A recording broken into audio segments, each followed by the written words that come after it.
আমি গেছিলাম ওই যে আমাদের শিক্ষকদের ন্যায্য দাবি আদায়ের এখানে আসছি সমাবেশে, শাহবাগে গেছি।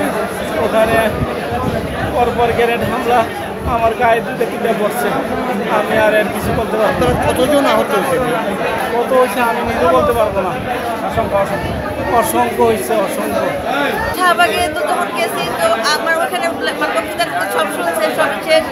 তারপরে যখন আমরা বলছি আমাদের চলে আসতে, আমরা যখন চলে আসতে চাইতেছি, মানে ভুলে গেছি আমরা, তখনই মানে ওই যে গ্যানেট মানে মারছে, ধোঁয়ায় তো অন্ধকার, মানে পুলিশেরা যখন মানে ইট মারছে, এই মানে গ্যানেট মারছে, মানে অন্ধকার হয়ে গেছে সব, পানি ছুটতেছে। আমি পানির মধ্যে পিছলা খায় পড়ে গেছি, পরে গিয়ে দুজন পুলিশ আসতেছে, আমি তো ভাবছি আমার উঠাইতে আসতেছে, কিন্তু আয়সা সাইডে একটা ধাক্কা মারলো, অমনি আমার মাথার মধ্যে একটা বাড়ি মারছে।